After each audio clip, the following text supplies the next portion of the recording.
Hi guys, and welcome back to Armoured Warfare. And well, in this video it's basically the Stingray 2, and at the moment with Armoured Warfare, because I'm still, I'm more or less used to it all, but I just want to sort of do a bit more learning and sort of research and what have you before I start doing tips videos and things like that, and reviews and what have you. So at the moment I'm just basically sort of highlighting tanks that I've enjoyed, or that I am enjoying, or I have enjoyed, just bringing it to the attention of everybody, basically, in case you haven't been through it or you've not done it yet or whatever, and just doing that really. So this one's from a couple of weeks ago, from when the Shark tanks first came on. Now the Shark tanks were basically tech tree tanks, various different ones. One of them was T8TU, this one the Stingray 2. And I think the cost, they're still on the PlayStation Store, and the cost of them was about the same as buying, well, yeah, about the same as buying sort of any similar tier premium. But obviously the advantage, even though they are tech tree tanks, was that you have a higher earning potential with it. And this was I didn't get this one. It was a free PlayStation Plus pack, and you got a 3-day rental on all of the Shark tanks. And another reason I put this on is because the Fox tanks are now here. The Shark tanks are still there, or they were yesterday. The Fox tanks are now there, and those three are premiums from in the game. Again, the cost is about the same as just buying them from the tech tree, but you get the Fox camouflage on them. And in fact, I think it is the same cost as buying it, but you get the Fox camouflage on them as well. And they're in the PlayStation Store in various, from just the tank to, the tank and boxes and premium time and what have you. But there is also another free PlayStation Plus pack in the Fox tanks. Now, you do get a free tank in there. A little bit disappointingly, though, it is the LAV 15090, again, the same one that you got with the last free PlayStation Plus pack. You got a PlayStation skin on it. This time it's the Fox skin, but again, fair enough. It's free. It's not cost anything. So I've now got 3 LAV 15090s in my garage. I've got the normal one from the tech tree, which I bought while it was still in early access with some of the gold that I got from that. I've got the PlayStation Plus version with the PlayStation skin on it, and I've now got the Fox version with the Fox skin on it. But who cares? It didn't cost me anything. And also with the free pack, and this is the great part. I mean, if you've not already got that tank, you didn't get the last PlayStation Plus one, then grab it. It's a fun little tier 3 TD to earn a bit of money in. It is really good fun. So it's a free tank, but even if you have already got that one, you've already got the PlayStation Plus, it's definitely worth grabbing, because you get a data premium.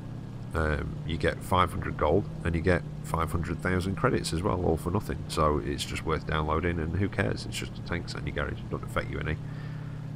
So yeah, just like I say, a little bit disappointed in one respect, because it's that tank again. But in the other respect, you can't complain, because you're getting free gold and a free data premium. Not to mention the credits as well. So yeah, thank you very much. So if you've got PlayStation Plus, definitely worth going and grabbing one of those. Well, back to the Stingray 2, I really enjoyed it. It made me get my arse into gear and progress through the, progress through into the Stingray, which I'd already got. I just needed to grind it. I'd already unlocked it, sorry, because I got the Big Light Panzer. And you get to the Stingray and the Big Light Panzer through the Sheridan. But I'd just not earned the money together to buy it. I'd sort of picked up another couple of tanks, and having a mess about in this, it really did make me grab it. And I've got a Stingray clip as well, which I'm not going to use in this one, because these matches are, they are about 15-16 minutes. But this one, with it being from a couple of weeks ago, was just before it started disconnecting me after every match, which is still happening at the moment, unfortunately, which is why I've been a bit lax with the Armoured Warfare videos. Fingers crossed it'll get fixed soon. I'm just sort of waiting for them to do another update, really, and hoping that it's going to be in there and that it's going to be sorted out. But as I've said before, it disconnects me, it goes back to the thing, I press X, and I'm back in the game within sort of 30 seconds to a minute. So it's not too much of a hassle. It's just not really conducive to sort of doing videos or streaming, which is something I'm wanting to look at a bit more. But I really do like the Stingray and the Stingray 2. The Stingray 2 gets upgraded armour on the front as one of the packages. It does get upgraded armour. I can't remember if it's ERA or if it's Bleak off the top of my head. But the thing I do like about the Stingray is it's got a 4-shot auto-loader. So you do get a fairly lengthy reload in between, but you get a massive burst potential with not particularly long in between each shot, and that's what I do like about it. And it's the same with the first Stingray, same sort of deal. You just don't get that upgraded armour package that you can put on this one. It's often a bit of a situation here though, haven't I? Yeah, a bit. So yeah, I'm enjoying the Stingray. I'm going to look forward to the Stingray 2 because, like I say, you can. I played in the Shark one a little bit and really enjoyed that one as well. And another thing, we're a bit to go over. Apologies for no video for the last few days. As you might be able to hear, I sound a bit croaky, and I basically just had a bit of a bad cold, so I've been coughing, sneezing, etc. And just my voice wouldn't hold out to it, so that's why I'm doing this one. But it also gave me a chance to think about how I want to move forward with my channel as well, with some of the series that I've been doing and what have you. And sort of trying to move it forward a little bit. And I think what I'm going to be doing is I am going to be doing more streaming, or I'm going to start doing streaming. I've not done any yet, but I'm going to start doing streaming. When the disconnect thing's sorted out on this, I'll probably stream this once a week, and maybe upload highlights and what have you, and also be streaming World of Tanks as well.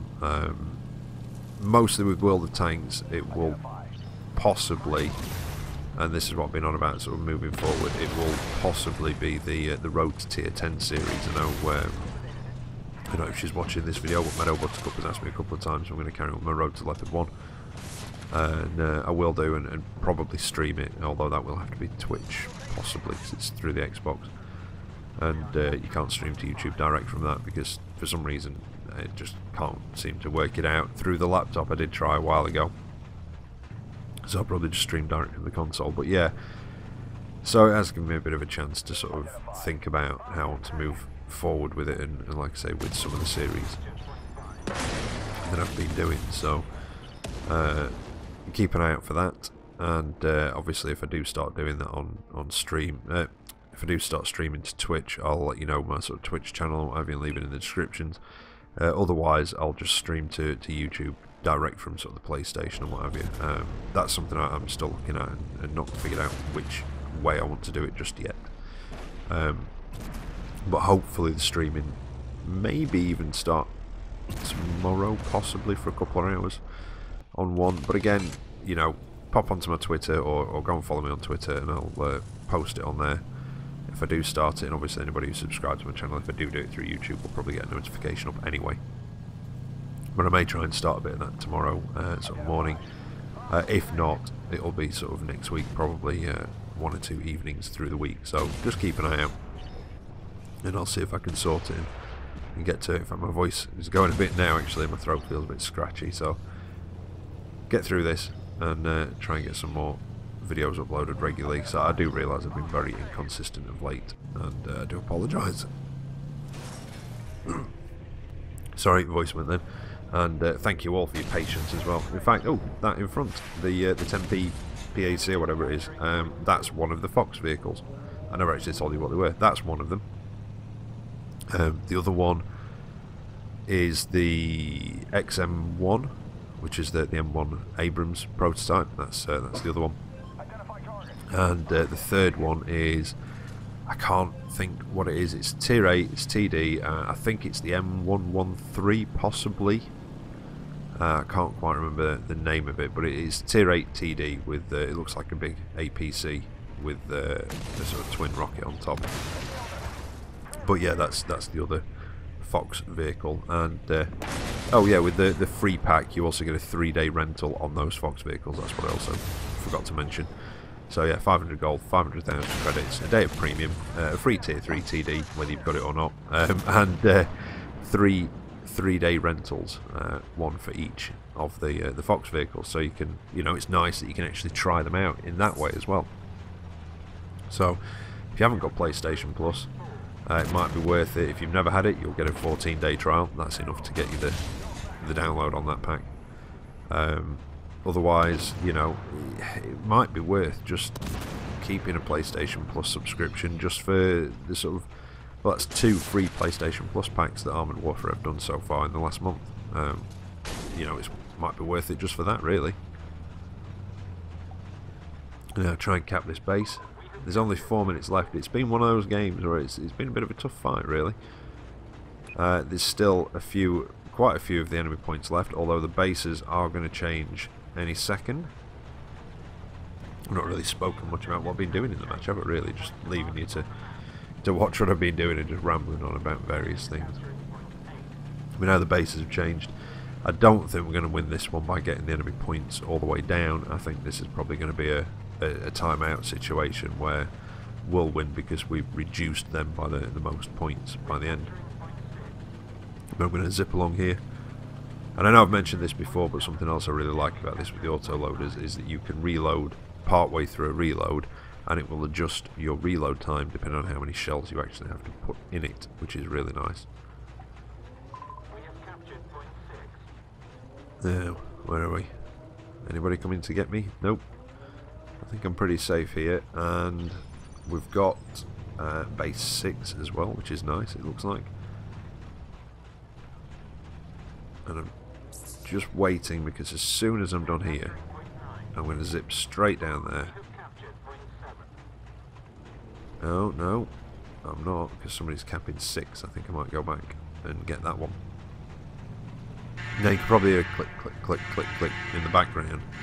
And that's something else with this game that I remember a while ago Jingles mentioned about the PC version. I did wonder if it was in this. And it's basically the more knackered your tank gets, the more health you lose, the more damage you take, the noises change. So, you know, tracks will rattle, engines will sort of crunch and grind a little bit. And it does give you an indicator, an audio indicator, without having to look at your sort of health bar and everything else, even though it's pretty much in your view anyway, sort of in your periphery.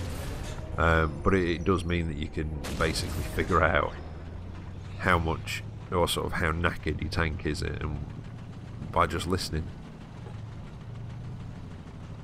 Now I interrupted him, interrupted him, I killed him, and stopped him from capping that base. Oh, something I did mention in one of the other videos, and somebody did sort of confirm it in one of my comments, thank you very much.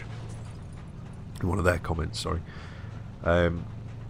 When you go into a base and start capping it, it does interrupt the enemy team. It does interrupt the sort of points ticking down, because obviously if the enemy team control, you know, both bases or any bases, your points will tick down slowly.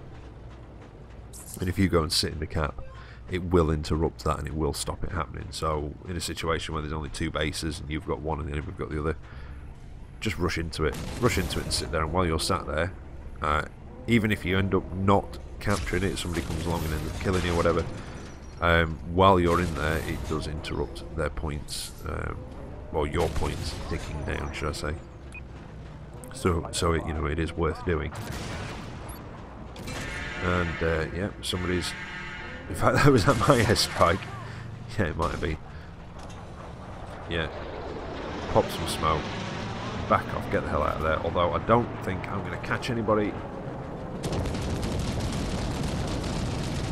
And oh, sorry, pal. Yeah, I wasn't really paying attention. Yeah, I didn't catch anybody. They've chased me around. Yeah.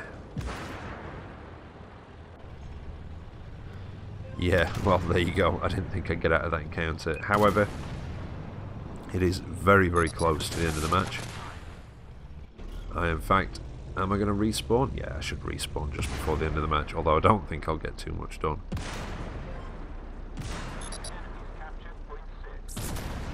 Now, it's always nice, in some respect, getting into a game sort of on the ground floor, you know, when it's released something like this, because you can, you know, you can really see how the game progresses as you're playing it.